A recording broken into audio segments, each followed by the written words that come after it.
মার্কিনীদের মদ্যপান বন্ধ করতে ট্রাম্প প্রশাসনের পক্ষ থেকে এলো কড়া নির্দেশনা। আগামী 5 বছরের জন্য খাদ্য ও পুষ্টি সংক্রান্ত সরকারি নির্দেশিকায় বলা হয়েছে, সুস্থ থাকতে হলে কমাতে হবে অ্যালকোহল পান। বিশেষ করে সকালের নাস্তায় কোনোভাবেই চলবে না মদ্যপান। পূর্বে গাইডলাইনে পুরুষদের জন্য 2 গ্লাস ও নারীদের জন্য 1 গ্লাসের সীমা বেঁধে দেওয়া থাকলেও এবার বাদ দেওয়া হয়েছে এমন কোনো নির্দেশনা। পুরো দমে মদ্যপান বাদ দেওয়ার দিকেই দেওয়া হয়েছে বিশেষ গুরুত্ব।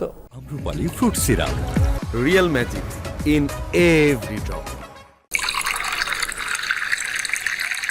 মদ্যপানে হতে হবে সংযত, যতটা সম্ভব এড়াতে হবে অ্যালকোহল। আর সকালের নাস্তায় তো কোনোভাবেই নেওয়া যাবে না নেশাজাতীয় পানীয়। মার্কিনীদের জন্য এবার প্রশাসনের তরফ থেকেই এলো এমন নির্দেশনা। সম্প্রতি যুক্তরাষ্ট্র সরকার জনগণের জন্য প্রকাশ করেছে আগামী 5 বছরের জন্য আনুষ্ঠানিক খাদ্য ও পুষ্টি নির্দেশনা, US dietary guidelines for Americans, যেখানে আগের অ্যালকোহল সংক্রান্ত নির্দেশনা বাদ দিয়ে দেয়া হয়েছে সাধারণ পরামর্শ।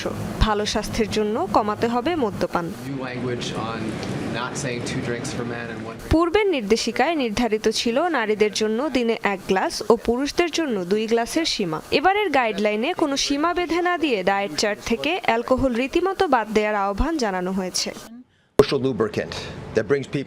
নির্দেশিকায় অ্যালকোহল আছে, কিন্তু ইঙ্গিতটা পরিষ্কার, সকালের নাস্তায় মদ্যপান করবেন না।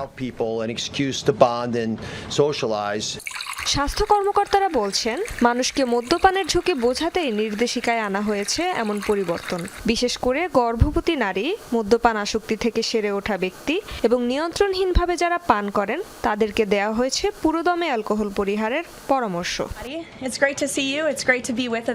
মার্কিন স্বাস্থ্য সচিব রবার্ট এফ কেনেডি জুনিয়রের মেক আমেরিকা হেলদি অ্যাগেন ক্যাম্পেইনের অংশ হিসেবে ডায়েট সংক্রান্ত গাইডলাইনে যুক্ত হয়েছে মদ্যপান নিয়ে এমন নির্দেশনা। রেজওয়ানা সায়মা, যমুনা নিউজ।